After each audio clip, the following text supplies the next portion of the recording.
विधानसभा निवडणुकीच्या पार्श्वभूमीवर काही महिन्यांपूर्वी मुख्यमंत्री देवेंद्र फडणवीस यांच्या छायाचित्रासोबत देवाभाऊ असा उल्लेख आणि शिवमुद्रा तसेच देवेंद्र फडणवीस छत्रपती शिवाजी महाराजांना पुष्पांजली अर्पण करतानाच्या चित्ररूपी जाहिराती ठाणे शहरातील विविध भागात भिंतीवर रंगवण्यात आल्या होत्या। या जाहिरातबाजीमुळे सुशोभीकरण केलेल्या ठाण्याचे विद्रुपीकरण झाले। यातील कळवा रेल्वे स्टेशन परिसरात रंगवलेल्या चित्रांच्या ठिकाणी अज्ञातांनी छत्रपती शिवरायांची प्रतिमा व शिवमुद्रेवर रंग फासून झाकलाय आणि देवाभाऊ मात्र शिल्लक ठेवलेत। अशा प्रकारे महाराष्ट्राच्या आराध्य दैवताचा घोर अपमान झाल्याने सर्वत्र संतापाची लाट उसळली।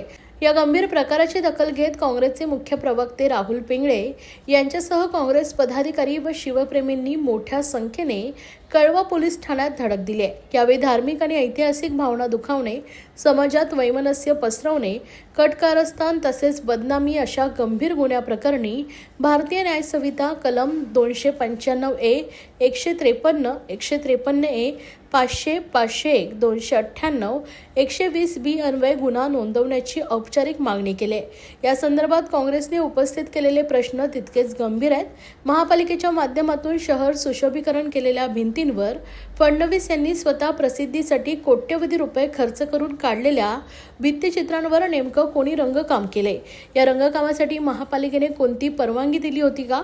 परवानगी नव्हती तर महापालिकेने स्वतःहून गुन्हा का नोंदवला नाही?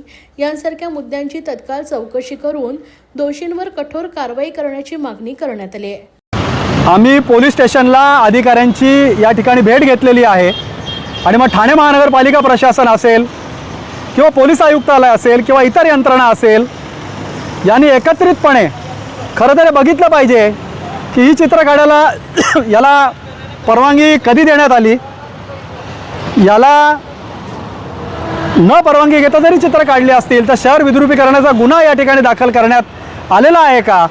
आणि भविष्यामध्ये अशा प्रकारची चित्र या ठिकाणी काढली जाऊ नयेत आणि यांचा अपमान किंवा विटंबना, मग ते महाराजांचं चित्र असेल किंवा इतर जी आपली सामाजिक प्रतीकं आहेत अशी यांची चित्र काढू नये याच्यासाठी आणि त्यांची विटंबना होऊ नये याच्यासाठी या सर्व ठिकाणी त्यांनी पाहणी केली पाहिजे, कुठलीतरी ठोस भूमिका घेतली पाहिजे आणि मार्गदर्शक तत्त्व या ठिकाणी आखली गेली पाहिजेत की जेणेकरून अशा प्रकारची चित्र नको त्या ठिकाणी काढली जाणार नाहीत आणि या चित्रांची विटंबना होणार नाही आणि भविष्यामध्ये सामाजिक तेढ समाजामध्ये निर्माण होणार नाही।